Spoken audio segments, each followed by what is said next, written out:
एक बार नारद जी भगवान विष्णु के दर्शन के लिए गए। उनका मन बहुत ही प्रसन्न था। नारद जी ने भगवान विष्णु के दर्शन करके उनसे पूछा कि हे भगवान, आपका सबसे प्रिय भक्त कौन है? तो भगवान नारायण बोले, पृथ्वी पर एक रामू नाम का किसान रहता है, वह मेरा सबसे प्रिय भक्त है। नारद जी को आश्चर्य हुआ। वो सोचने लगे कि उस किसान में ऐसी कौन सी खास बात है कि वह सबसे प्रिय भक्त है और मैं नहीं। अब तो नारद जी विष्णु भगवान के धाम से सीधा पृथ्वी लोक पे आए और अदृश्य रह के उस किसान की पूरी दिनचर्या देखने लगे। नारद जी सुबह से रात तक और रात से सुबह तक उसकी दिनचर्या देखते रहे, पर उन्हें उसकी दिनचर्या में कोई भी ऐसी खास बात नहीं लगी जिससे वह भगवान विष्णु का प्रिय भक्त बनने के योग्य हो।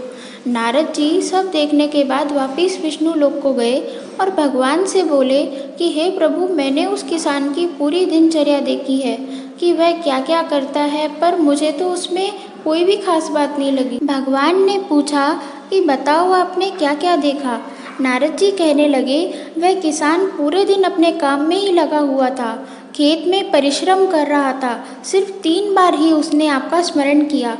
सुबह उठते ही उसने आपका नाम लिया, फिर काम करने चला गया, दोपहर में भोजन करने बैठा तब आपका नाम लिया और रात को सोने से पहले आपका नाम लिया।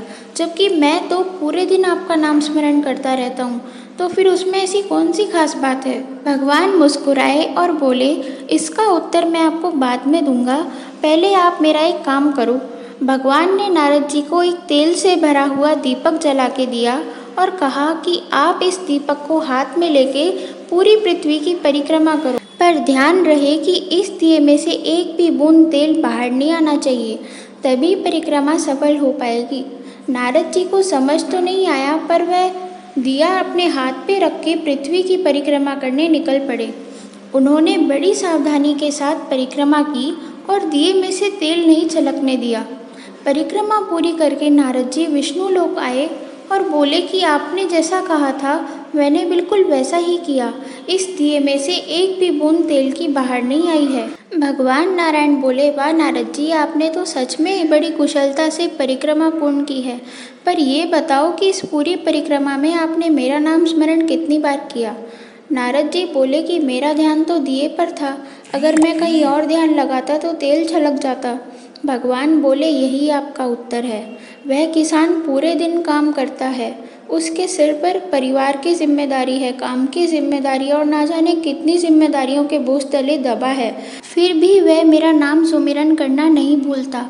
आपको तो सिर्फ एक जिम्मेदारी दी थी, उसमें भी आप नाम लेना भूल गए, इसलिए वह किसान मेरा प्रिय भक्त है जो अपनी जिम्मेदारियां भी निभाता है और मेरा नाम स्मरण भी करता है। नारद जी का मन उत्तर सुनने के बाद शांत हो गया और वह भगवान को प्रणाम करके नारायण नारायण कहते हुए चले गए। इस कहानी से हमें ये शिक्षा मिलती है कि जो व्यक्ति अपना काम करते हुए भी भगवान को नहीं भूलता, वो भगवान को सबसे अधिक प्रिय होता है।